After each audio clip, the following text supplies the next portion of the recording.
guys, welcome to my channel, and for today's video, bumili ako ng ilang Canadian snacks and drinks na for the first time ko palang matitikman. So tara, samahan niyo ako. Keep on watching.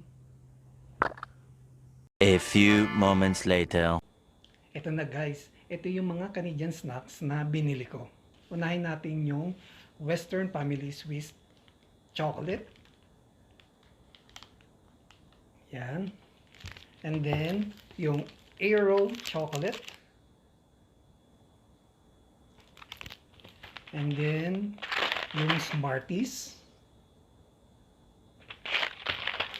And then, yung Munchies. And Kinder Joy. Usually, ito, pagkain to ng mga Canadian kids. And then, yung Hard Bite, avocado and lime flavor. Sa drinks naman, bumili ako ng Kevita apple cider vinegar and Simply watermelon drinks. Okay guys, so umpisahan na natin. Try muna natin itong Munchies Peanuts.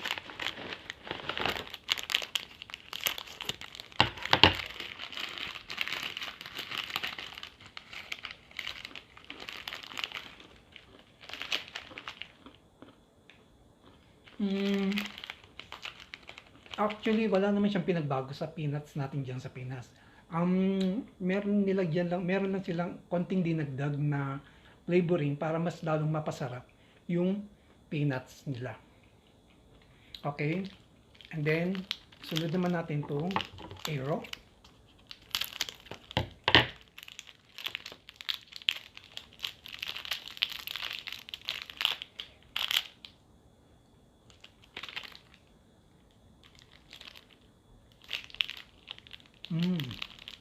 Masarap din naman. Lasang-lasa yung kokwa at saka yung 100% ang durable nito. Source of kokwa talaga siya, guys. Masarap. And then sunod naman natin yung Smarties.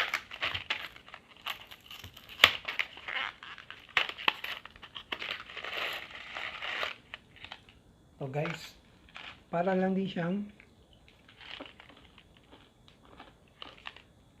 actually guys, wala rin pinagbago sa nips natin dyan sa Pinas. Same lang din sila ng lasa. Masarap din. And then, isunod naman natin itong Swiss White Chocolate.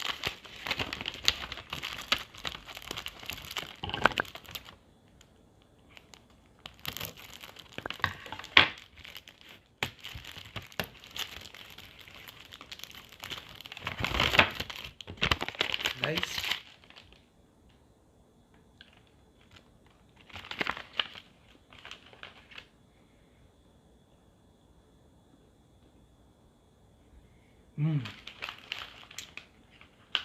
masarap din siya.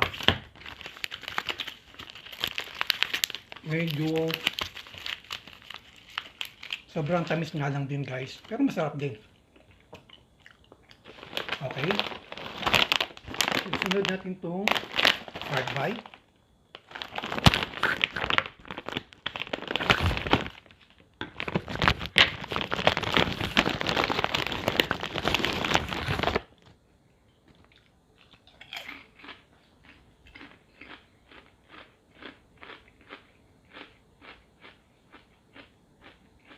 Masarap siya.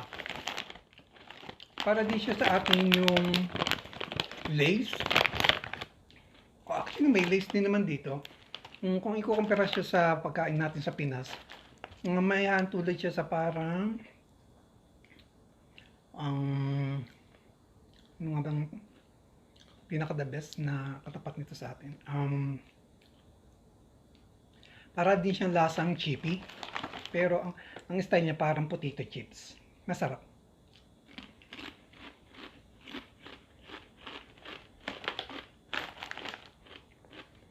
Lasang-lasa yung lime, guys.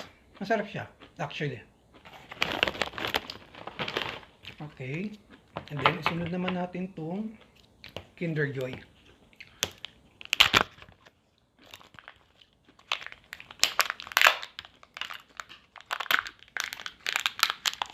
Actually guys, itong Kinder Joy, hindi lang siya pagkain, meron pa rin siyang kasamang laruan na talagang pambata. Ayan, no? Ayan.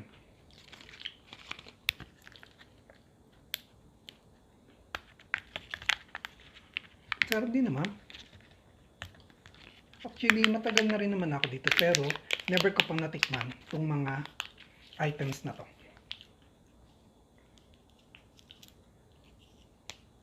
Kinder Joy. Mm. Mm. Mm. Masarap din siya. At talagang magugustuhan ng mga bata. Lasang tamang-tama sa lasa ng mga pambata. Ayos. And then, ito tatry ko na itong Simply Watermelon. Wait lang guys ha. Kuha lang ako ng baso.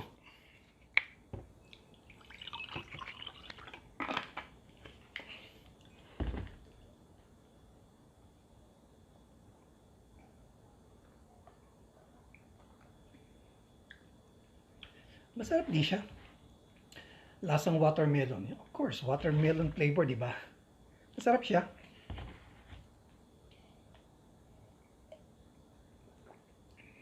Okay. And then, lastly, itong kibita. Actually, nai-intriga ako dito kung ano talaga yung lasa nito. Marami akong nakikita umiinom nito at bumibili, pero never ko pa siyang natikman. At for the first time ko pa lang din siya matitikman.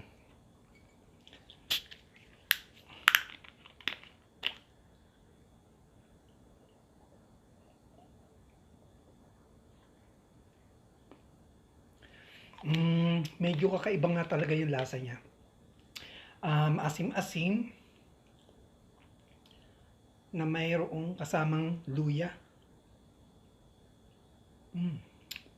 Masarap din. Pero naiiba sa panlasa.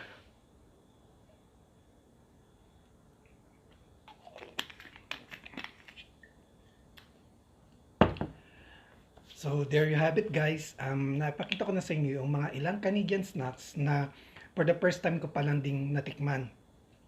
So, sana nag-enjoy kayo sa video na ito. Please don't forget to like, comment, and subscribe. See you until my next video guys.